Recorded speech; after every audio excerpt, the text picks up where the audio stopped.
இஸ்லாத்தை ஏற்ற பெண்ணுக்கு முஸ்லீம் அல்லாத அவரது தந்தை பொறுப்பாளராக இருந்து திருமணம் நடத்தி வைக்கலாமா? அதாவது ஒரு பெண் இஸ்லாத்துக்கு வந்துடுறாங்க, வந்தால் இஸ்லாத்துக்கு வந்தவங்க என்ன செய்வாங்க, இஸ்லாமிய ஒரு முஸ்லீமை தான் கல்யாணம் பண்ணணும்னு கல்யாணத்துக்காகவும் வருவாங்க. அல்லது வந்ததுக்கு பிறகு கூட அவங்க முஸ்லீமை தானே மணமகனை ஆக்கணும், முஸ்லீம் அல்லாதவனை கல்யாணம் பண்ண முடியாதுல்ல. அப்போ இஸ்லாத்துக்கு வந்தவங்க வந்து ஒரு முஸ்லீமை திருமணம் செய்கிறாங்கன்னு சொல்லும்போது அந்த திருமணத்தை இஸ்லாமிய சட்ட பிரகாரம் பெண்கள் அவங்களா நடத்தி கொள்ளக்கூடாது. விதவைகளாக இருந்தால் அவங்களா நடத்திக்கலாம் வணங்குதா, அல்லது செகண்ட் மேரேஜாக இருந்தால் விதவைகள் கணவனால் கைவிடப்பட்ட விவாகரத்து செய்யப்பட்ட பெண்ணாக இருந்தால் இரண்டாவது திருமணம் செய்வதற்கு பொறுப்பாளர் தேவையில்லை. இது தனியாக நம்ம ஆன்லைன் பேஜில் இந்த அந்த பொறுப்பாளர் தேவையா, விதவைக்கு தேவையான்னு விரிவான ஒரு வீடியோவை இருக்கிறது, ஆன்லைன் பேஜில் பார்த்துக்கிறங்க. அதாவது கன்னி பெண்ணாக இருந்தார்கள் என்று சொன்னால் ஏமாற்றிடுவாங்க. ஒரு பொறுப்பாளர் இருந்து இன்சார்ஜாக இருந்து பண்ணால் தான் பெண்களை ஏமாற்ற மாட்டாங்கிறதுக்காக வேண்டி அந்த கண்டிஷன் இஸ்லாத்தில் இருக்கிறது.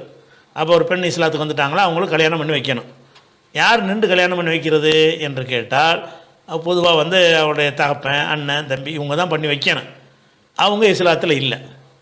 இப்போ இந்த பெண்ணு தான் இஸ்லாத்துக்கு வந்திருக்காங்களே தவிர அவங்க தகப்பனாரோ மற்றவங்களோ இஸ்லாத்துக்கு வரலன்னு வைங்க. அப்போ முஸ்லீமாக இல்லாத அவர் வந்து தந்தைங்கிற இடத்துல நின்று கல்யாணம் பண்ணி வைக்கலாமா அப்படின்னு கேட்டிங்கன்னா அது செய்ய முடியாது.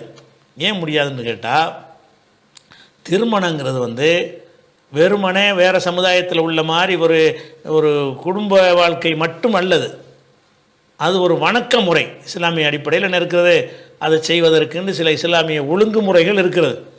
அதை அல்லாஹ் புகழ்வது, அந்த மாதிரி பல விஷயங்கள், ஈஜாபு கபூல், அதனுடைய ரெண்டு பேருக்கும் உள்ள கணவன் மனைவிக்குரிய கடமை, உரிமை, இதுகளெல்லாம் அடங்கி இருக்கக்கூடிய ஒரு அம்சம்னு சொல்லும் பொழுது அதை வந்து அந்த இபாதத்தை வந்து முஸ்லீம் தான் செய்ய முடியும். அவங்களுக்கு இந்த இஸ்லாமிய இதில் நம்பிக்கை இருக்காது, அவங்க எப்படி செய்வாங்க?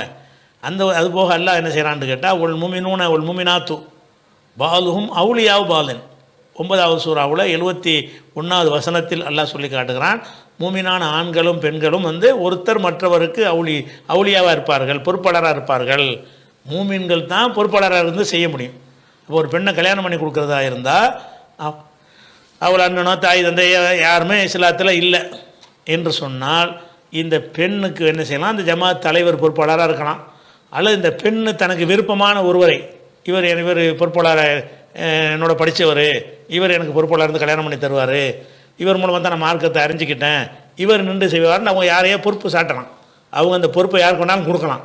இது மார்க்கத்தின் அம்சமாக திருமணம் என்பது வந்து மத சடங்கு உள்ள ஒரு அம்சமாக இருக்கிற காரணத்தினால் அந்த மதத்தில் நம்பிக்கை உள்ளவர்கள் தான் அதை செஞ்சு கொடுக்க முடியும். அந்த அடிப்படையில் வந்து முஸ்லீமான இஸ்லாத்தை ஏற்ற பெண்ணுக்கு வந்து முஸ்லீம் தான் கல்யாணம் பண்ணி கொடுக்கணும், ஜமாத் தலைவர் பண்ணி கொடுக்கணும். இல்லைன்னா என்ன செய்யணும், நீங்கள் ஒற்றுமை இல்லாட்டால் கூட என்ன செய்யலாம், ஒரு முன் வந்து நான் பொறுப்பாளியாக நின்று செஞ்சு கொடுக்குறேன், நல்லது கெட்டதுக்கெல்லாம் ஒரு பொறுப்பாளி ஆவார். அந்த மாதிரி செய்யணுமே தவிர முஸ்லீம் அல்லாத ஒரு பொறுப்பாளியாக இருந்து செய்ய முடியாது. ஏன்னாட்டா இது இஸ்லாமிய எல்லா திருமணங்களையும் எல்லா மதங்களையும் அப்படி தானே இருக்குது. திருமணம் செய்கிறாருந்தா அந்த அக்கினி வளர்த்து ஹோமம், அது இந்து மதத்தில் சில சடங்குகள் வச்சுருப்பாங்க. கிறிஸ்தவ மதத்தில் இந்த பகுத்தறிவாளர்கள்னு சொல்கிறவங்க தான் வந்துக்கிட்டு மதச்சடங்கு இருக்காது, மற்றவங்கள்ட்ட ஒரு மதச்சடங்கு இருக்க தானே செய்யுது. அந்த சடங்கு ஒரு முஸ்லீமை செய்ய முடியுமா? செய்ய முடியாது தானே. அது மாதிரி தான் இந்த சடங்கு அவங்க செய்ய முடியாது. திருமணம் என்று சொன்னால் அது மதத்துக்குன்னு சில சடங்குகள் வைத்திருக்கிறார்கள். அந்தந்த மதத்தை சேர்ந்தவர்கள் தான் அந்த மதத்தின் சடங்குகளை செய்வார்கள். அந்த அடிப்படையில் இஸ்லாமிய அடிப்படையில் அந்த கல்யாணம் நடக்குது என்று சொன்னால் அப்போ இஸ்லாமியரை தான் அந்த சடங்கை செய்யணும் என்ற அடிப்படையில் அது மற்றவங்கள பொறுப்பாளியாக்கி செய்ய முடியாது.